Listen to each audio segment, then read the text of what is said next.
You're listening to the ESO Network, your station for all things geek. Hello and welcome to episode 165 of the Soul Forge podcast.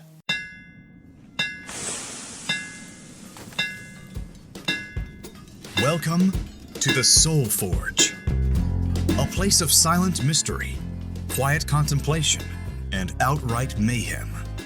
Join your host, Sean Vanderloo, as he guides you through the adventures of living. Together, we'll talk about life and love, sex and dating, joy and heartache, memories and loss, and so much more. Don't worry, it's not nearly as pretentious as it sounds. Get ready for life, the universe, and everything on the Soul Forge.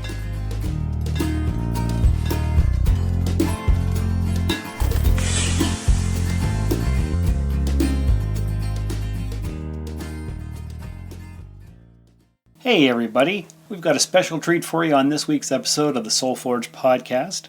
This past week I had the opportunity to do an author interview with Unica, and you're going to hear all about this in just a few moments, but I guess gotta say, had a great interview, had a great time talking to her and learning about her life. There are multiple ways to purchase her book, so I suggest you find one of those ways and do that. What we're going to do is play a promo for another podcast here on the ESO Network, and then we're going to get right into the interview. It's about 20 minutes long or so, and I'll be right back at the end just to wrap up this week's program.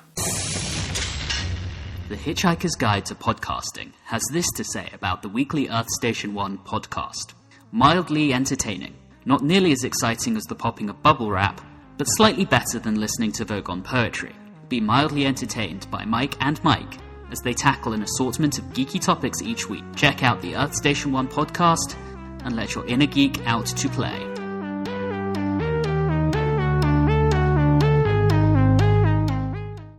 All right, Soul Forge listeners, we've got a special treat for you this week. We have a public speaker, a writer, and a book club creator who goes by the name Unica. How are you today, Unica? I'm doing well. How are you? I'm fantastic. Thanks for asking. You are doing a virtual book tour, and you're promoting your recent book, The Glow Up. Yes, I am. Okay. And I have a little bit of a blurb here. I'll just introduce you to our audience that way. Unica says that her work is inspired by her life and the triumph of becoming proud of who she is. She grew up in foster care and learned about independence early in her life. She didn't have anyone to push her to do the right thing, so she had to raise herself. She lived in multiple foster homes, group homes as well, and she went through a runaway stage and looked for love in all the wrong places. In school, she was only interested in reading and writing classes, but she made it to grade 12, but due to financial strain, she was not able to graduate. At 17, she left school and started stripping. She was addicted to the money and freedom she thought she had. She was stuck in an I'm not working for anybody mentality. But in reality, she had many employers. She worked for every owner whose club she danced at and worked for every man that she danced with. She got her hair done and bought expensive clothes and costumes to impress men who actually really didn't care about her at all and thought of all the women as the same. So for years she lived her life that way, and one day she got tired of being stagnant. She became uncomfortable with the thought of settling for less and got tired of not being able to go to sleep with her son at night. She got tired of seeing the club and the girls and the customers, and because she had a rough childhood, she wasn't able to continue this cycle as an adult. She wasn't going to put her son through that either. So she decided to recreate herself. She used her love for reading to study self-help and business books, and the books influenced her to get to the point where she decided to live her life by them. She was obsessed with becoming successful, but more importantly, becoming a better woman and mother. So that's basically where we find you. So let's talk a little bit about that. You grew up in Florida? Yes. I was raised in California, in Ventura. I was born in California. Okay. I was born in Ventura, California. My dad, he was in the Navy, so we moved around quite a lot. And at the age of 2, I was separated from my mother by my father, which I am writing some autobiographies on, what happened with that. But at the age of 11, I suffered from physical abuse from my stepmother, who my father had married after my mother. Right. And that abuse is what changed my entire life. And it is what actually started everything that ever happened to me. Once I got into foster care, I was relieved because I didn't have to go through the abuse anymore. But the fact that my father had so willingly signed me and my brother away, he just signed his rights away. That was a hurtful time. And I think that that anger is what made me run away. And I ran away a lot because I didn't feel like I had real family. So basically you felt abandoned. Yes, I felt very abandoned. I never felt like any of the foster homes were genuine. I always felt like people were only dealing with me because of what they could get from taking care of me. So I used to run away a lot. At the age of 17, I dropped out of school. I was always very interested in reading and writing. Because as a little girl, my stepmom used to take me to the bookstore and buy me series. So once I dropped out of school and started dancing, and I got to a place where I kind of had a reality check with myself. I just looked at my life and where I had come from, and I got tired, and I felt like I had a feeling like all my life I was always losing. And when I had my son, I started doing better, and I got a job as a medical assistant. And I lost the job because I was so busy trying to balance working and going to the club that the club outweighed the work ethic I put at my job. So I lost the job, and I ended up being back in the club after stopped dancing for a year. So, of course, at first, getting back into the club, it was, fun and eventful. But once it's your only source of income, it kind of takes a new light to you. So I started reading. I started reading self-help books because as a little girl and in school, I always liked to read and write. So I read Think and Grow Rich by Napoleon Hill. I read Robert Greene, Dale Carnegie, Dave Ramsey. And those books helped me. And I remember taking Think and Grow Rich in my dance bag to the club with me. And when I used to have downtime in the club, or when it wasn't that many people, I used to sit and read. And that mental and self-education is what helped me evolve. And once I got out the club, I got a job at a call center for a security company. And even though I wasn't a major CEO of a corporation or anything, the fact that people saw this girl that was dancing from 17 years old, and they saw that I changed, even though I wasn't exactly where I wanted to be and I didn't know exactly what I wanted to do, I knew that the life that I was in, I wanted more. So people asked me, what did I do to change? And I noticed that a lot of people started looking at what I was doing. So I wrote Glow Up because the methods in the book set the foundation for my self-reinvention. And I tell everybody that personal growth is a lifelong journey, and you'll always be called to be a bigger person. And so that's why I call it the Glow Up, because you're continually elevating. And this book sets the foundation. In my eyes, it's the core elements of what you need to do to at least start your change. Oh, I like that a lot. That's a great reasoning behind the title. So how long did you work in the clubs for, off and on?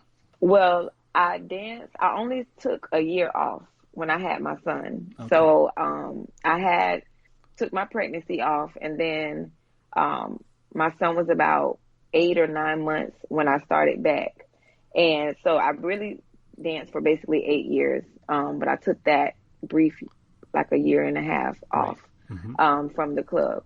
And what brought on the idea of getting into the self-help books? Was it just a sudden insight, a sudden flash of inspiration, or did you talk to somebody who guided you, or did you just figure it out on your own? Well, I always loved to read. As a little girl, I used to read fiction series, but growing up, I didn't have parents. So I turned to books. I turned to self-help literature because I didn't have a mentor to go ask, or I didn't have a parent or a grandma to go ask. So to me, I take reading very seriously because these authors that I read, they are my guidance counselors. They are my psychologists. So for me, the self-help was basically because I didn't have any other way to find the answers that I wanted. And the people that I was around, they weren't trying to change like how I was. To better they themselves.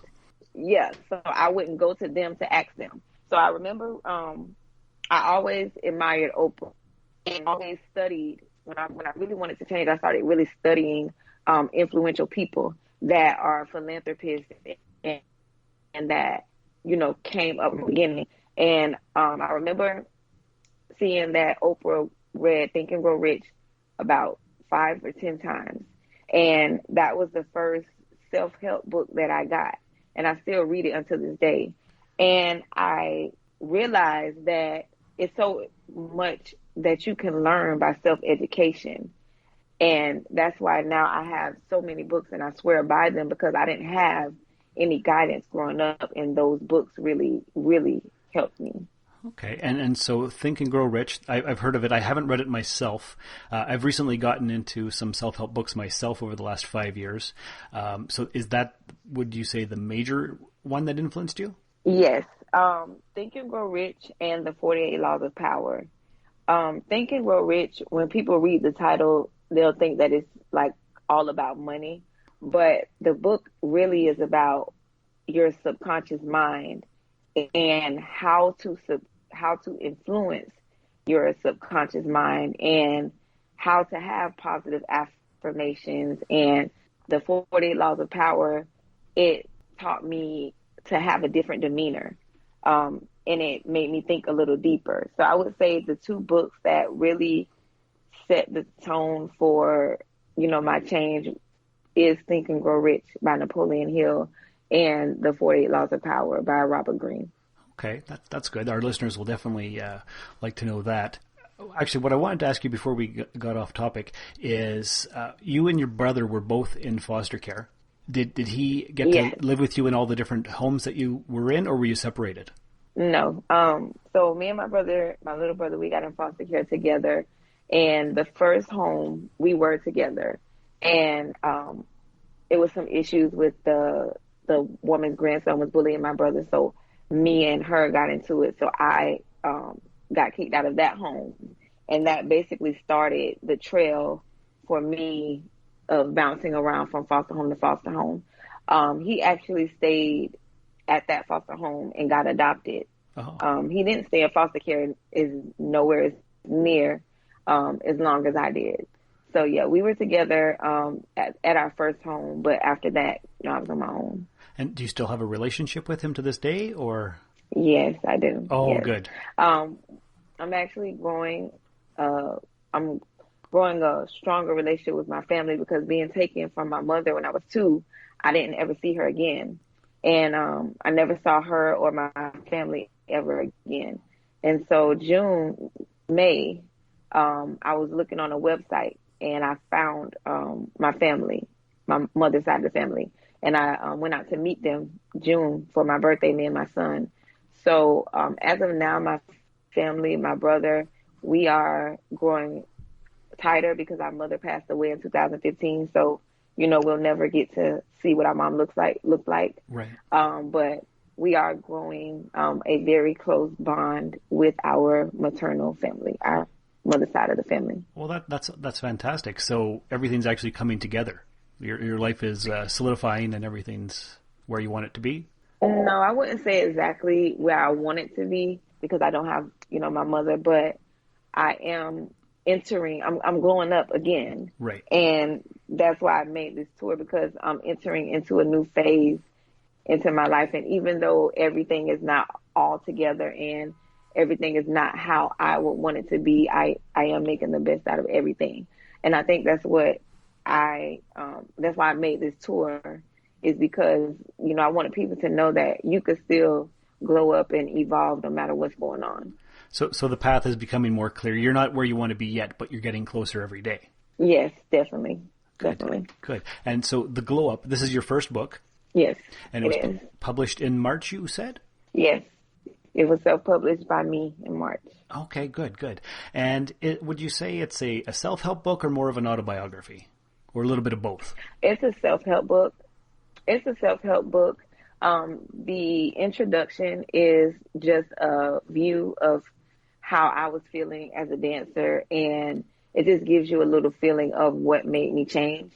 And then the rest of the book is basically the things that I did that helped me to change, how I set my goals, how I have a self-evaluation at the beginning of the book just to see where you are and, where you are mentally, where you are professionally, career-wise in your life. I know a lot of people tell me that they get writer's block or they get stuck and can't think of ideas. So I put one of the examples and methods that I use for my creative process, I actually put that in the book. So it has a lot of methods and instructions for you to follow. So it's definitely an interactive book, and it's definitely a self-help book. So from the time you decided to write the book until the time you actually published it, how long did that take? And was it quite difficult to motivate yourself to write every day, or what was the story behind the actual creation of the book? So the actual creation of the book, I have a journal, and I journal every day. And I was actually writing the Glow Up without knowing that I was writing the Glow Up because I write so much. And every day I was just writing down different things that I was doing. And I couldn't express it to my friends because they didn't understand. So I put it in a journal. And every day I was writing down, I stopped hanging out with this person, or, I made up 12-month goals for this. So I was writing it and I didn't even know that I was writing it. And then once people started asking me, what did you do to change and things like that, I went back to my journal and I just really looked at the progress that I had made. And that's how the Glow Up was created. Oh, I like that. So it almost kind of wrote itself over time. Yes, it did. That's a good way to do it. So because of all of your life experiences, the foster homes and the stripping and so on, how do you see your self-esteem right now? Are you getting close to where you need to be, where you want to be? That kind of question, I guess. Like, how do you feel about yourself? I feel more comfortable with myself than I've ever felt in my life. Oh, that's awesome. Yeah, me being a dancer already gave me a lot of confidence. It's weird because, you would think it would be the opposite, but it takes a lot of confidence and a lot of strength for those women to go out every night and perform and things like that. So I already had confidence. I know my self-worth has increased since stop dancing. It felt like when I was dancing, even though I was confident in my looks, I wasn't confident in what I was doing, and I wasn't confident in the lifestyle that I was living. So my self-worth and my self-esteem was kind of low, not because of anything physically, but because I always felt like I could be doing better, and I always knew that I should be doing more. Right. Okay.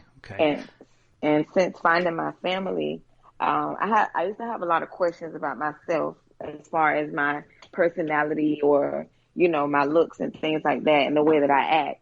And finding my family has made me more grounded and more appreciative. And I had a lot of questions answered about, how I am, why I am the way I am. Right. And have those been answered by meeting your family, or? Yes. Just seeing them. It used to be certain things that I would do, or, certain mannerisms that I had, and I wonder, where I got it from. Right. So just being around my family and watching them and seeing, I got to see where I get a lot of things from. So lately my self-confidence and self-awareness and everything is really at the top right now. Oh, good. That's amazing. And how is your son dealing with everything? Like, how old is he now? He's 4 years old. He's 4, and he's very happy. I'm excited. We're moving to Houston to be closer to my family, And I'm excited too because he wasn't used to all those aunts and cousins and great grandma sisters and things like that. So now that he has that, he is excited to move. He asks me, almost every day, when are we going to Houston? And then I am happy that I get to give him a life that I did not have. Right. And it makes me very proud. Oh, that's amazing. That's a great story. Sounds like everything's coming together. Where could we actually get this book? Is it on Amazon? Is it from your website only? Or how could our listeners pick up a copy? Well, the ebook and the physical copies are available on my website, missunika.com, MSUNIQUEKA. And then the ebook is available on PayHip as well. And the physical copies are available at Walmart.com. And there's 2-day free shipping when you order on Walmart. And then it's on eBay as well. So there's 4 different places where you can get the book. Okay, good. And I'm sure I'll put those in the show notes too, so our listeners can order them right off the website from the link to the podcast. So that's great. Are there any other unique stories that you'd like to share with any of our listeners? Well, I just want them to be on the lookout for more books, and I hope that everyone is taking this time to put their creative process into work and glow up and be the best that they can be. That's an excellent idea. And I guess the basic moral of the story is no matter how you start, no matter what you go through, you can always come out better on the other end. That's correct. Absolutely. Perfect. Well, definitely thank you for sharing your story with our listeners. You're welcome. Okay, and now, wasn't that a treat? Fantastic. I can't wait to get my hands on this book myself. It was a fantastic interview. Had a great time talking to her. Hope you had as much fun listening as I did talking. I hope you find time to grab that book. It sounds like you'll learn a lot, and you'll just be a better person for having read it. So come back next week. We have another exciting episode for you. Don't know what it's going to be yet, but as always, we're here for you week after week on the Soul Forge podcast. If you'd like to support the show, just remember coffee.com/rustedsoul. Leave a 5-star review in the podcatcher of your choice. Take care, have fun, and remember, quit letting who you were talk you out of who you're becoming. Thank you for listening to another episode of the Soul Forge podcast. Your support is greatly appreciated, and we hope you'll tune in again next time. Remember that you can visit soulforgepodcast.com for all of our social media links. And don't forget to share the show with everyone you know. The Soul Forge podcast is your best source for living your best life. Think about it. This has been a broadcast of the ESO Network. Be part of the crew and help support our shows by donating to our ESO Patreon or by shopping through Amazon.com or the TeePublic store, which can all be found at www.esonetwork.com. The ESO Network, your station for all things geek.